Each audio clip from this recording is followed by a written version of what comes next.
So today we are going to start talking about functions, grade 11 functions. And so we're going to start with that.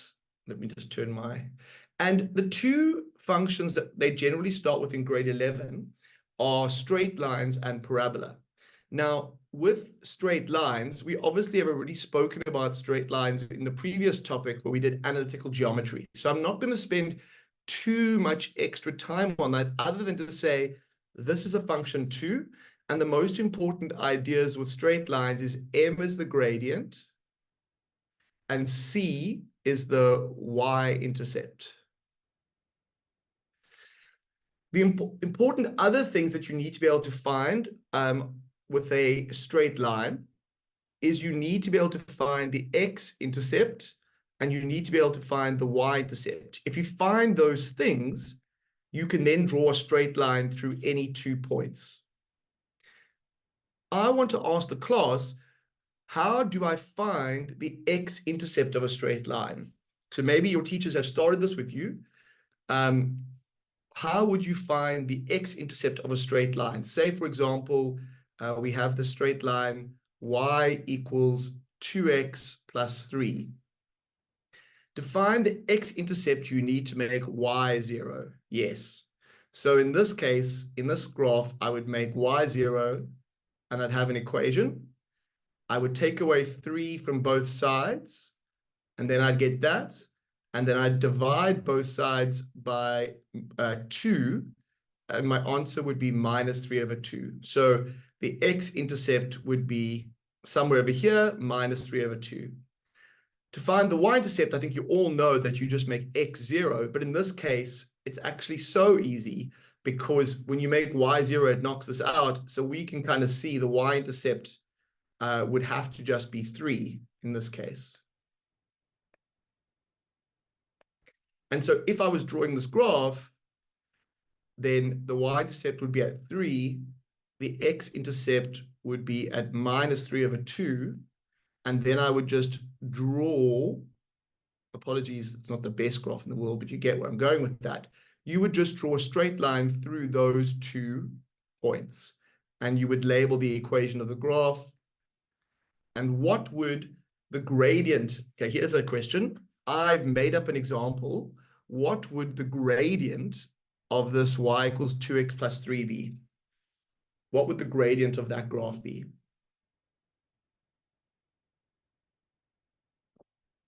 Let me know in the chat.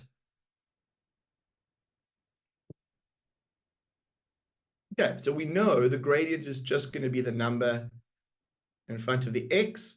And visually, if we had to see it, it would be like 1 across, 2 up. So that's what it would look like visually, but the gradient is 2 in this case. Yeah, the gradient is 2 because it's the m, the number in front of the x. So this, in grade 11, you have to be able to draw a straight line given an equation. You also have to be able to find the equation of a straight line. But we did a lot of that in the previous module, so you can see the lessons in the previous module. Give me a score out of 10 for how well you understand the straight line stuff that I've just shown. Because if we haven't got that, it's better that we consolidate it. But if you have understood this, I can talk to you about a different type of function that is the more exciting one in grade 11. Okay, awesome. So I'm going to move on to the other one that's quite important, which is the parabola.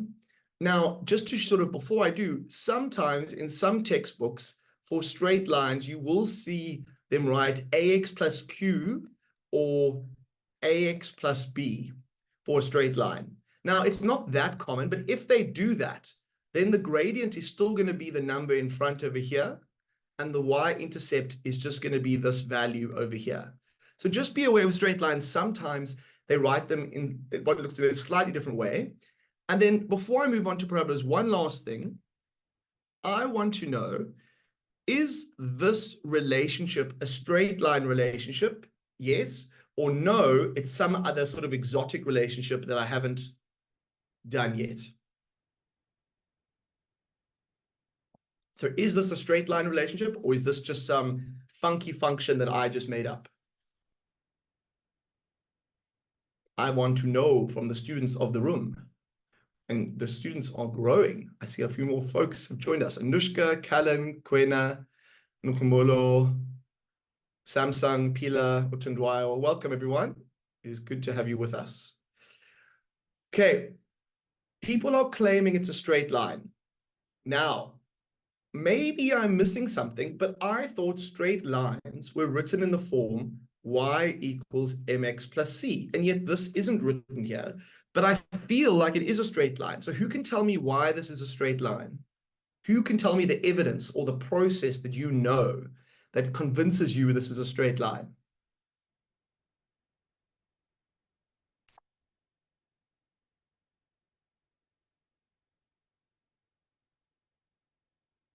Okay, Bukle has said standard form. Would anybody like to put their hand up and add to it or explain what Bukle means? Bukle said, oh, get y on its own on the one side. Oh, I see where Bukle is going with this. Okay, so I think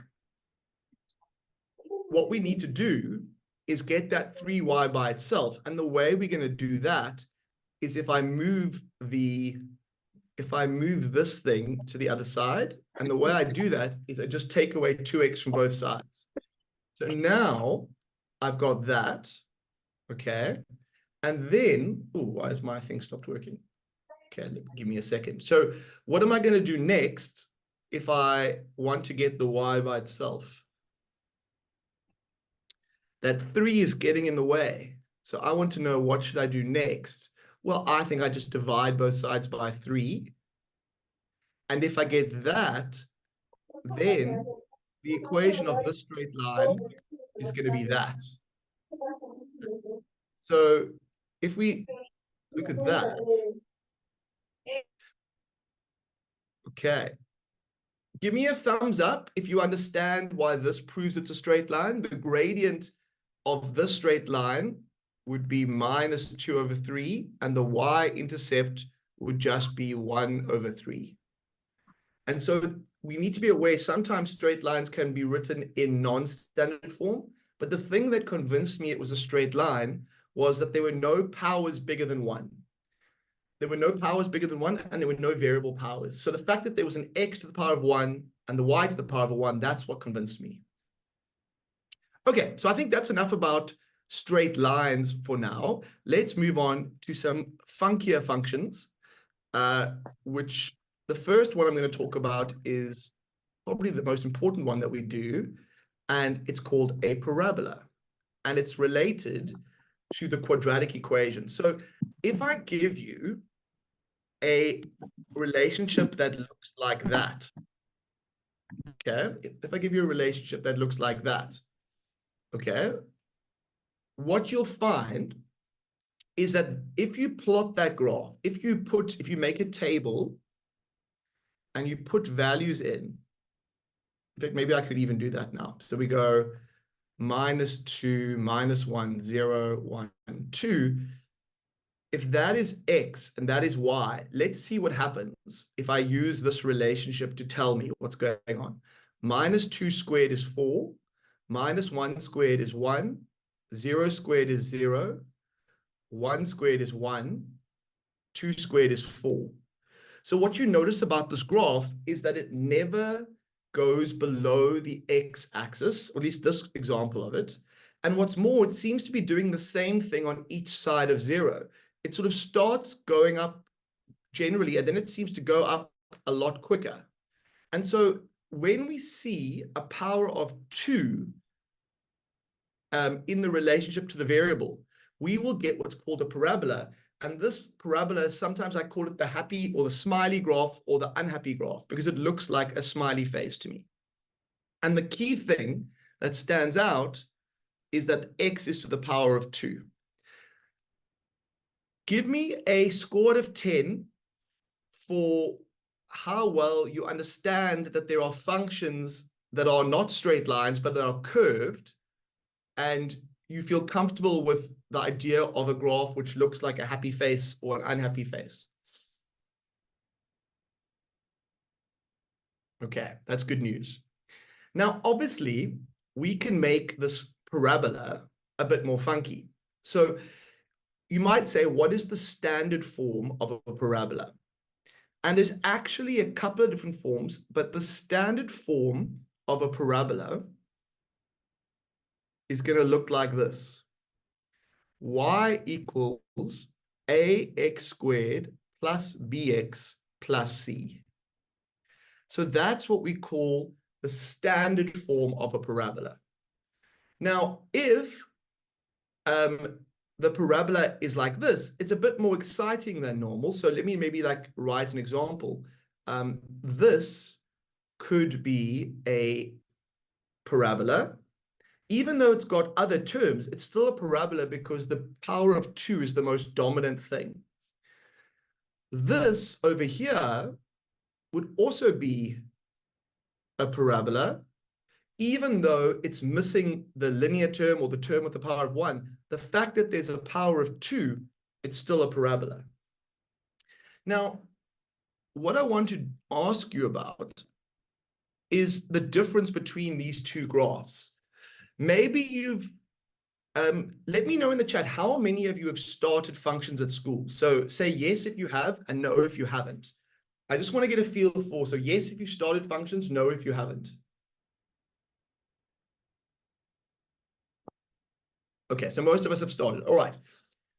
Then I want to ask you, what is the main difference between these two parabolas? What are some of the things that are different? And what are some of the things that are the same? Let's look at them. So you can put your hand up and tell me audibly, or you can put it in the chat. These are two parabolas because they've got powers of 2, but I want to know what is the same, what's different. It's good to stop and think for a moment.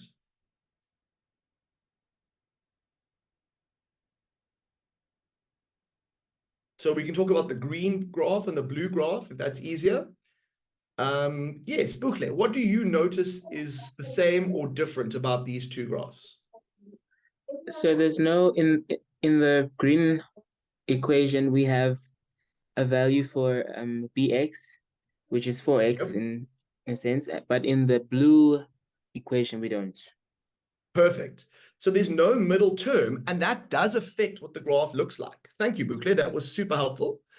Then Callan has said the one is a positive and the other one is a negative. Okay, Callan is correct. Because there is a 2, a positive 2 in front of the x squared, the number in front of the x squared is what makes the graph happy or unhappy. So this graph is a happy graph because it gets 2 chocolates, and the 2 chocolates it gets are, I just kind of made that up, but essentially in front of the x squared. So that's the shape of the graph. Whereas this one over here, it loses 2 chocolates, let's say, but the number in front of the x squared is -2. And so that affects the whole shape of the graph. And I call this an unhappy parabola. So that's the one difference. Something that's the same is that both of these have a y-intercept of 1. So if I look here, there's a +1 and there's a +1 here. If you want to find the y-intercept with a parabola, you make x 0, and 0 times anything is 0. So both of these graphs have a y-intercept of 1. And then the other thing that maybe, this is a little beyond where we are now, but this graph on the green graph, it has actually been horizontally shifted a little bit. That's what the middle term does. Whereas this graph over here, it hasn't shifted off the y-axis. So I can actually draw this graph for you because I don't have to do any more working. It's going through 1 as its highest point, and it's going to look like that. Whereas it's a bit more difficult for me to draw this graph over here without any more working because it's not sitting straight like on the y-axis. It's actually been moved left or right. And that happened because of the middle term. But we'll learn about that later in parabolas. Okay, so that's the basic form of a parabola. Sometimes you will see people talk about the alternate form of a parabola. And the alternate form of a parabola is just another way of writing the parabola. So when that's used, you see people write it like that. And so don't be alarmed if that you see that. It is still a parabola. It's just that the power of 2 is out here. It's called the alternative form of parabola. And it can be helpful at times to think about parabolas in this form. But for the first lesson, it's overkill for me to go too deeply into that. All right. It's also sometimes called the turning point form, the alternate form or the turning point form. And the reason it's called that is if we think of a parabola has a turning point, which is different to a straight line. A straight line doesn't have a turning point, where a parabola has a point at which the graph literally turns. And that turning point is quite important. And we'll talk a lot about it in future lessons. Okay, I tell you what, I want to have some fun with multiple choice questions. And so I want us to do some voting. So let me bring out my multiple choice questions. It says, which of the following is an example of a quadratic graph? Another way of saying a quadratic, okay, a parabola, the graph of a parabola comes from a quadratic equation. So the parabola comes from a quadratic equation, or an equation that has a power of 2 in it. I want to know which shape is matching a quadratic graph. Is it A, B, C, or D? People are voting furiously, and it appears the votes are in, and A is the overwhelming favorite. And you are quite right. This is a parabola or a quadratic graph. Okay, so you are quite correct. This is a straight line. This is what we call a hyperbola. And this one over here, this is actually, you only do this in matric, but it's called a cubic graph. And so we will get to that another time. But it's just good to see these functions kind of where they are naturally occurring. All right. Let us have a look at this question. All right. Here is an example of a parabola, but it's not written in a very nice, neat form. But it is a parabola because it's got the power of 2. You have a table here, and they tell you that in the table, x is -2. They want to know what should be in place of the star. And you need to tell me, is it A, B, C, or D?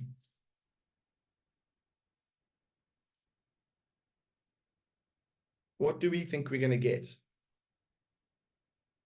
So they've told you there's a relationship. You need to tell me, what is the red star going to be?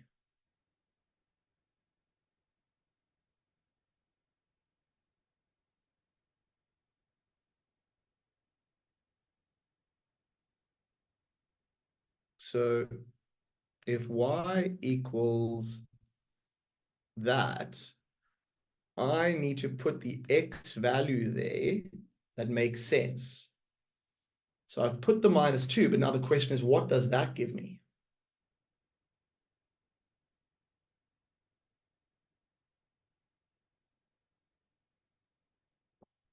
Okay, let's see what happens here.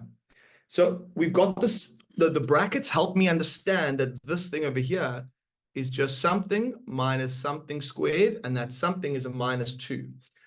Now, -2 stays the same, but what is -2 squared going to be?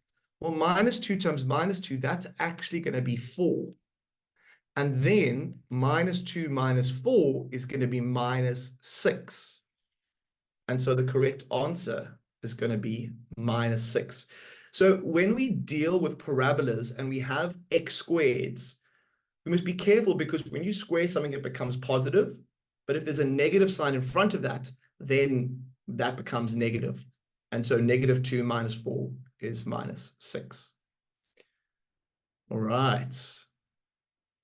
Let's have a look at, in fact, let me just copy this and we can move it below.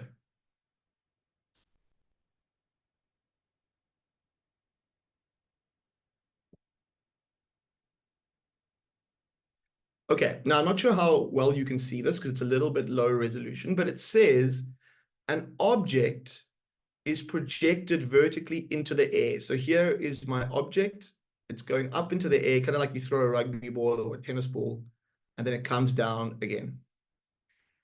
Its height in meters above the ground after t seconds is given by this relationship, which I'm going to write a little bit bigger for you so you can see. So that describes, it says, and then you've got the height, which is the vertical axis. And then we will say the time, which is in seconds, which is the blue. And so what I want to know is for how long, so it says, the question says, for how long is the object at a height of 300 meters or more above the ground? So for how long is the object at 300 meters or more above the ground? So you have to ask yourself, where is 300 meters and how long is it there for? So it's like it's going up in the air and it gets to 300 meters. We want to start counting at that point. How long does it stay there? And then it comes down again. How long is this bit over here? I'm going to go to my graph. What do I have? Where's 300? 300 is here. So I'm going to draw that across. And then what I'm going to do is I'm going to draw something that goes down there and down there. So let's put some values in there. How long is the object above 300 meters? Is it A, 4 seconds, B, 6, C, 8, D, 10? Well, I think it gets to 300 at 6 seconds, and it goes below it again at 10 seconds, which in total would be 4 seconds. And so I get A. That's my answer. Anushka, you and me agree. We agree. Okay. Cool. That was kind of a fun question. So it turns out, this is good, like to know, that if you ever want to work out the path of something that you're throwing into the air and it's landing, the parabola is the graph that you're basically getting, and the equation that describes it is a quadratic equation. And you'll do some more of that in physics at a later date. Okay.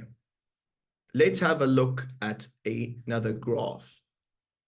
So it says over here, here is the graph of y equals x squared minus 2x plus 1. What is the value of y when x is 2? Is it A, B, C, or D? So really just understanding how we make the parabola.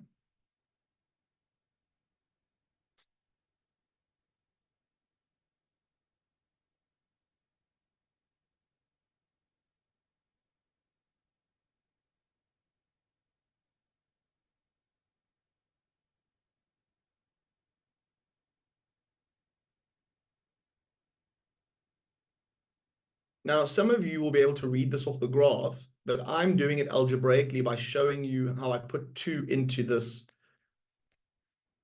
thing. So according to the algebra, I get 1. Now, what about the graph? Where is x is 2? Oh, here's x is 2. And x is 2 goes up and hits the graph there, and it's in line with y is 1. And so my answer is B. Fantastic. Okay, let's do one more before our break.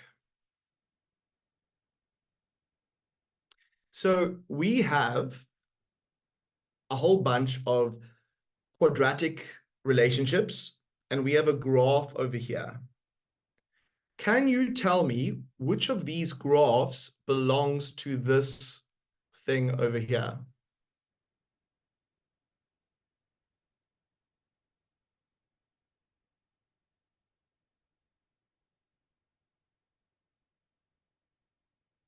What are we looking for to help us? what key bit of information is really important to help us with this?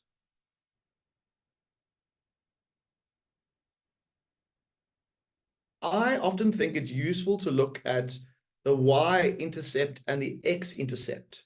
So what are the x-intercepts for this graph? There are actually none. This graph never cuts the x-axis, and so there is no x-intercept. But the y-intercept, even though I don't know it exactly, if I was guessing, maybe I would say it's like 2 or 3, but I do know it's positive because it's above this. So now that you know the y-intercept is positive, which one do you think you would choose?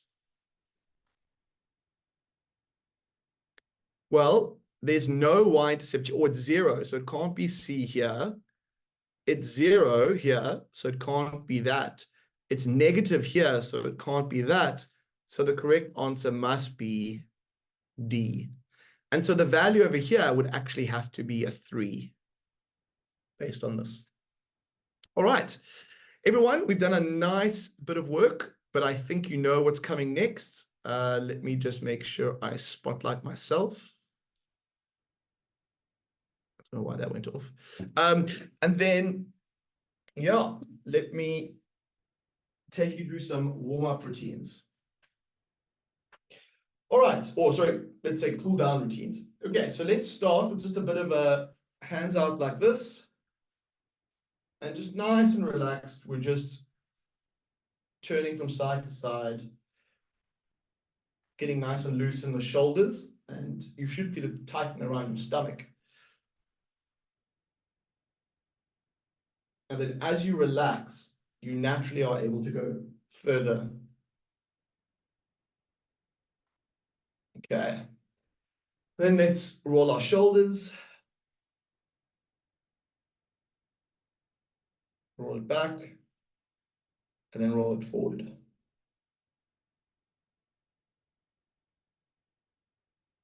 Yeah. Then let's just shake our arms out. So just shake out your arms, get nice and loose. Shake out this side. Shake out your legs. And we're just doing this to get some circulation in our body. If we sit, our body kind of starts to go to sleep. It gets stiff. It gets ugh. So we're just loosening up. And then let us do some jumping jacks just to get the blood pumping. So you know how this works. We just go like that. And we will do 12 of them. 2, 3, 6, 10, 11, 12. And I feel like my concentration has been reset. Does your concentration feel like it's been reset? I think sometimes you guys think I only do those warm-ups just for you, but actually sometimes they're also for me as well. And I just find that my brain is just so much more on it. So I don't know if anybody else feels that, but I definitely notice it. Okay, so this is from my childhood, the Teenage Mutant Ninja Turtles. I don't know if you guys know who they are, but anyway. So you need to work out what, I think that's Michelangelo plus, forget his name, plus the pizza. What are they equal to?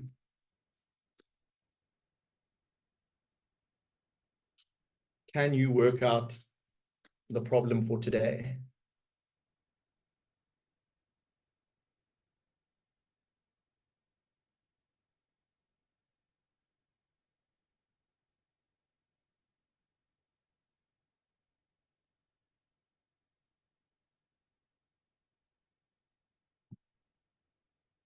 Okay. Oh, you know about Mike, 2022. Yeah, 22 for Michelangelo.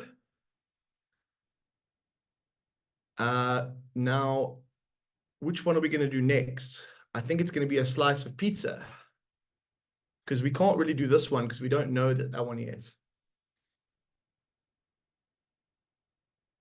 So pizza must be 2 because that's the only way I'm going to get that. Now, what does, I think, oh, Raphael, I think is his name. So what does Raphael have to be worth?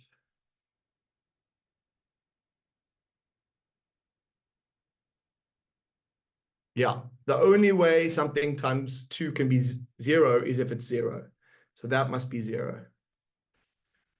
What is the final thing going to be?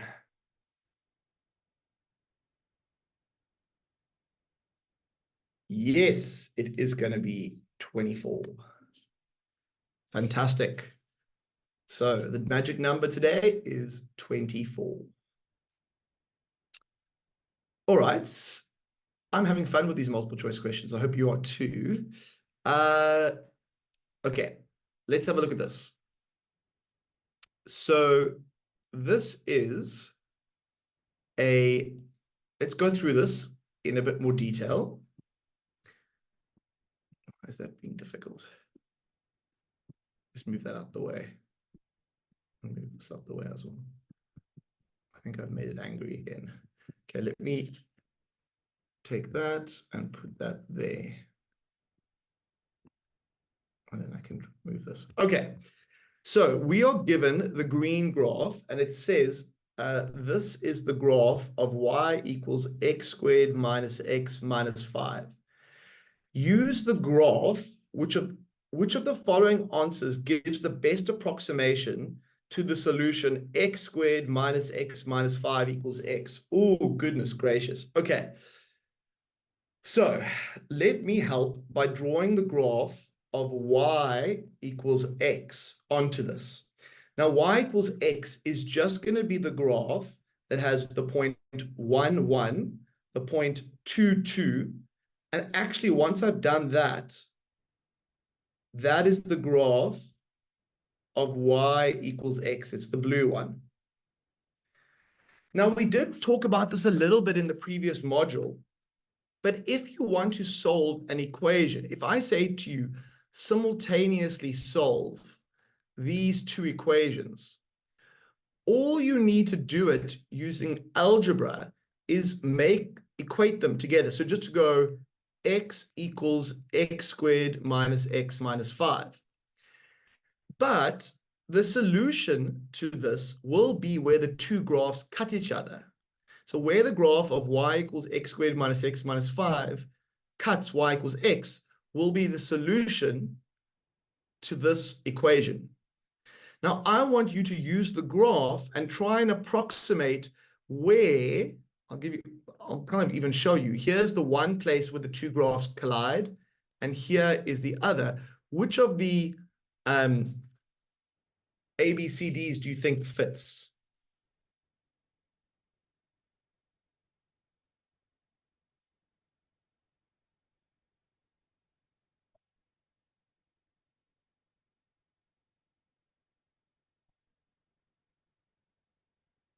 So what do we think the x value is for this? I would say it's about 3.5.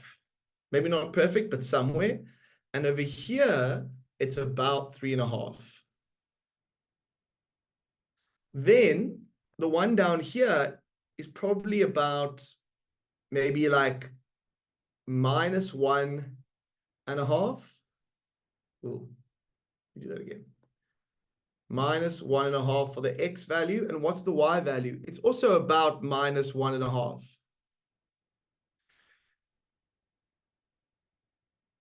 Okay, now there are two solutions. Which one gives the best value? Okay, so none of these are exact answers. What I would, but you don't need the whole point. You need the x values. Apologies. The solution is just going to be the x value. So this x value is about 3.5, and this x value is about, say, minus 1.5. Now, is there anything that is close to that? Which option do you think is going to be closest? It's not going to be A because A only has one answer. It's not going to be D because D only has one answer. So it's either B or C. Which one do you think it's going to be? I think C is the most reasonable. It looks much closer to the middle. It looks like it's closer to 3.5 than it is to like 2.8 or minus, yeah. So I would go with C, because that looks like it's about 3.4, which is what this one is. And then this one over here is probably about minus 1.4 over there. Give me a thumbs up if you agree with me or you understand that it's why it's C. Give me a thumbs down if I've lost you.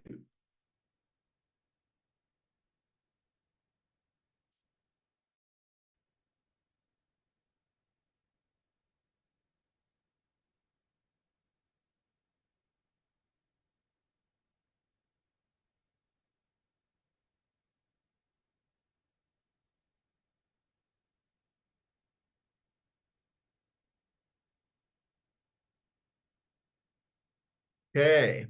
All right. Now, I want to also talk to you about something else about parabolas. Now, today is just sort of like the get into functions day. We're going to still build on top of this, but one of the things that you see in functions is function notation. And so instead of writing this graph as y equals x squared minus x minus 5, sometimes you will see teachers write it like this. It's exactly the same graph, right? Exactly the same graph, except what's nice about this is it gives us more flexibility. And it also means when we label the graph, we don't have to write the whole formula. So say, for example, here, if you were drawing the green graph, all you would have to do is label it F if you had it written in this form. And so that's quite useful. The other thing function notation allows us to do is for me to ask you the question, what is the value of the f of 3? So if you look at this relationship, which is the same as this, what is the value of the f of 3? Or in words, what function does the function f take on when x is 3? Can somebody try and answer that in the chat? Okay. Let's have a look there. What do we think we're going to get when we say, what is the f of 3? We can go to 3 and say, there's 3. Let's go to the graph. What value is the green graph on when x is 3? Well, it looks like it's in line with 1. So the f of 3 is the value 1. Okay, now, next question. What is the value of the f of minus 2 using this graph? What is the value of the f of minus 2?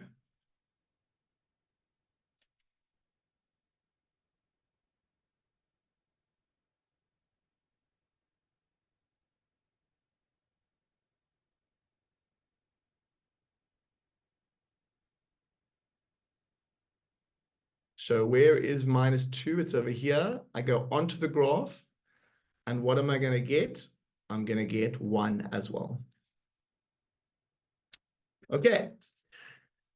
Give me a thumbs up if or give me a score out of 10 for how well you understand function notation, because I want to switch to function notation going forward, but I want to know how well you understand it. So give me 10 out of 10 if you understand function notation perfectly, 5 if you sort of understand it, but in the middle, 0 if you like, I don't know what this man is talking about.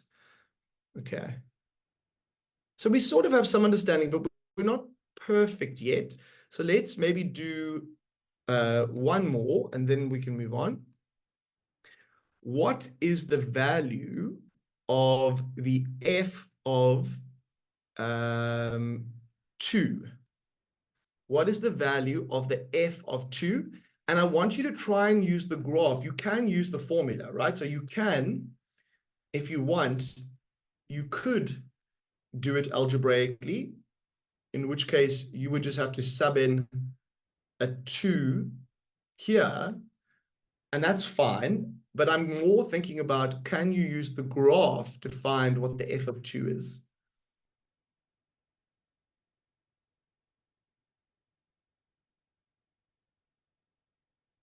So if I go from 2 and I go down onto the graph, I get there. And what's that in line with? Minus 3. And so the f of 2 is minus 3.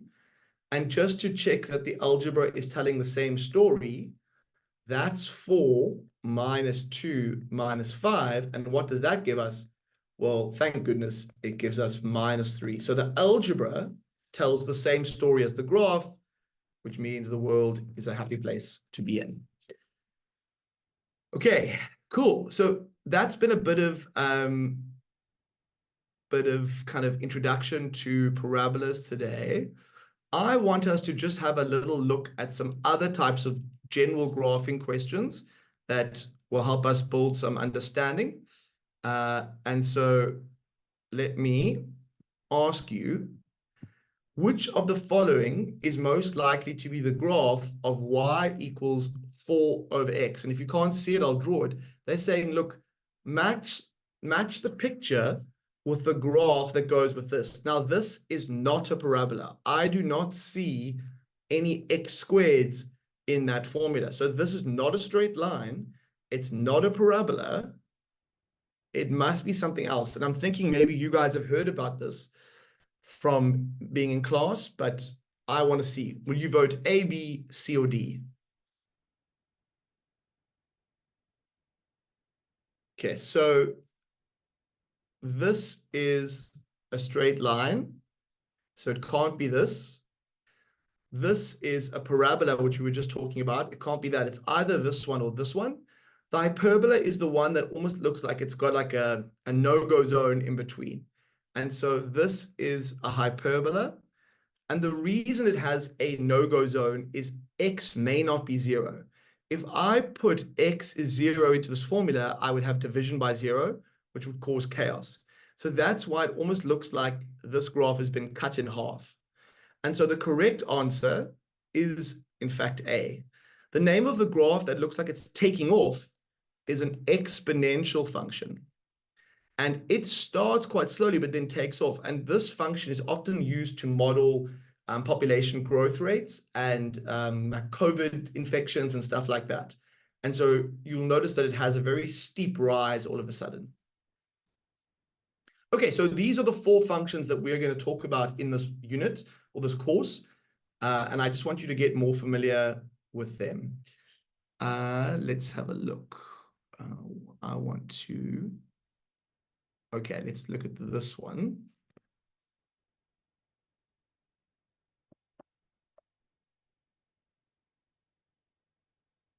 Okay, so it says here is the graph of y equals 5x, or 5 to the power of x.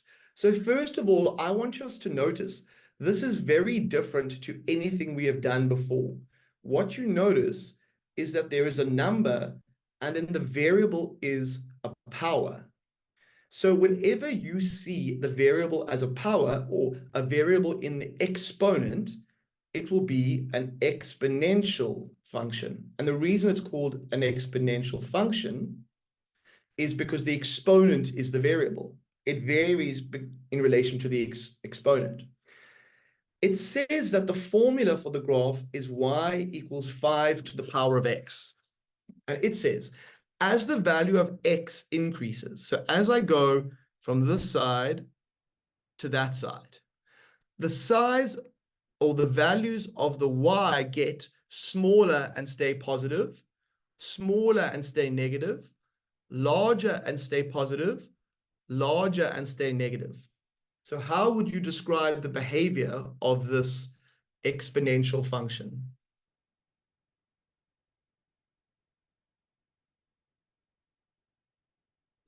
So what you notice is that as this arrow goes across, this thing just takes off, man, and is not coming back. So we say it stays positive and it gets larger. In fact, this graph has never even gone below the x-axis. It doesn't even have any x-intercepts because it's never cut the x-axis. And so this is the exponential function that we'll study some more in this chapter. Okay, let's see if I can get another one. Let's do this one, and then I think we're going to call it a night for tonight. In fact, we are going to call it a night for tonight. So this is a sketch of the graph y equals 3 to the power of x. So this is another exponential function. It looks like it's taking off. What are the coordinates of the point marked P, which is here? Is it A, B, C, or D?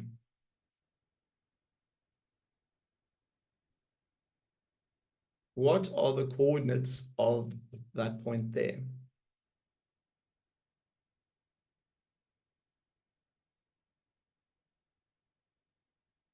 Well, people are flooding in with the answer C. Or is that from the previous question? Okay. If we look at the point P, do we agree? What is the x coordinate? So let's go like this. There's an x and y coordinate for these. What is the x coordinate of the point P? What is the x coordinate of the point P? If I look down from the point P, I see that that's 0. So actually, it can only be either A or B. It can't be C and it can't be D because the x coordinate of P is 0. Okay, now the question is which one? Well, I'm going to use the formula. At the point P, x is 0. What is 3 to the power of 0 equal to? What is 3 to the power of 0 equal to? Anything to the power of 0 is 1, which means the y coordinate here must be 1. So what is the correct answer going to be? It's going to be 0, 1. The y-intercept here is 0, 1. And that was a little bit sneaky, and it caught some of you, but that's fine. That's why we're here. We're here to learn.